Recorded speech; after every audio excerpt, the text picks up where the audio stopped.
Perkenalkan, nama saya Maria Yuliana Fenli, Prodi Administrasi Negara semester 2 kelas C, Fakultas Ilmu Sosial dan Politik. Pada kesempatan ini, saya akan menjelaskan materi saya tentang kerangka sistem politik Easton. Yang pertama, saya akan menjelaskan pengertian sistem.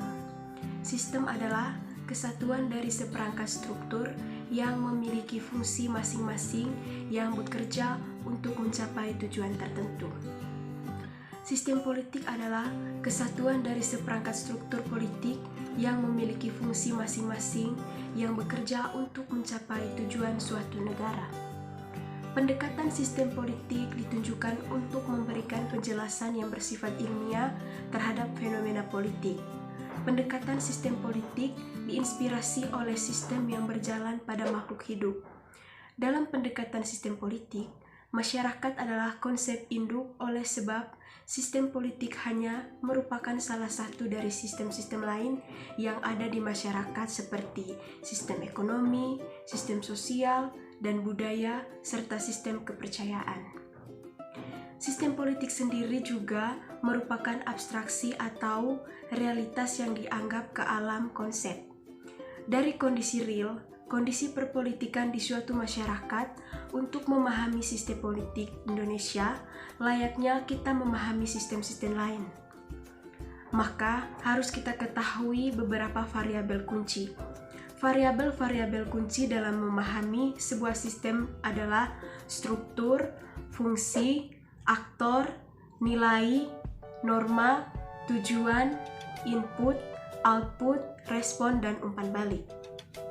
Variabel-variabel ini adalah sama antara satu sistem dengan sistem lain dengan perbedaan hanya pada dimensi ontologisnya saja.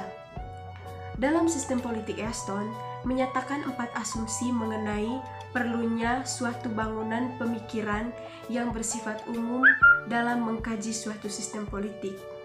Rincian dari asumsi Easton adalah sebagai berikut. Asumsi yang pertama, ilmu pengetahuan memerlukan suatu konstruksi yang sistematis untuk mensistematisasikan fakta-fakta yang ditemukan. Asumsi yang kedua, para pengkaji kehidupan politik harus memandang sistem politik sebagai keseluruhan, bukan parsial. Asumsi yang ketiga, riset sistem politik terdiri atas 2 jenis data situasional, data psikologis, terdiri atas karakteristik, personal, serta motivasi para partisipan politik. Data situasional terdiri atas semua aktivitas yang muncul akibat pengaruh lingkungan. Pengaruh lingkungan ini muncul dari lingkungan fisik, lingkungan organis non-manusia, dan lingkungan sosial.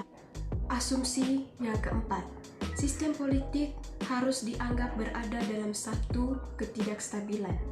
Setelah mengajukan 4 asumsi, perlunya suatu teori politik yang menyeluruh. Easton juga menggariskan 4 atribut yang perlu diperhatikan dalam mengkaji sistem politik. Keempat atribut tersebut adalah sebagai berikut.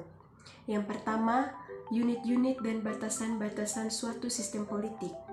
Di dalam kerangka kerja suatu sistem politik, terdapat unit-unit yang satu sama lain saling berkaitan dan saling bekerja sama untuk menggerakkan roda kerja sama sistem politik.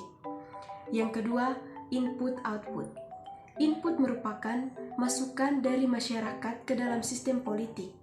Input yang masuk dari masyarakat ke dalam sistem politik berupa tuntutan dan dukungan.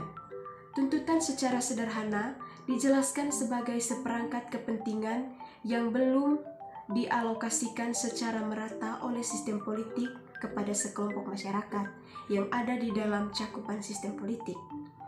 Output. Output adalah hasil kerja sistem politik yang berasal baik dari tuntutan maupun dukungan masyarakat.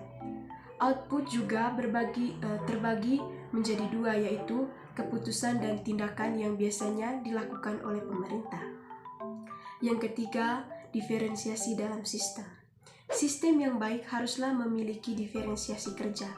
Di masa modern adalah tidak mungkin satu lembaga dapat menyelesaikan seluruh masalah.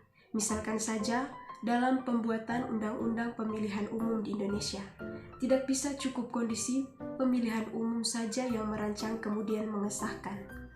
Yang keempat, integrasi dalam sistem. Meskipun dikehendaki agar memiliki diferensiasi suatu sistem, tetap harus memperhatikan aspek integrasi. Integrasi adalah keterpaduan kerja antara unit yang berbeda untuk mencapai tujuan bersama. Demikian yang dapat saya jelaskan. Mohon maaf bila terdapat banyak kesalahan. Akhir kata saya ucapkan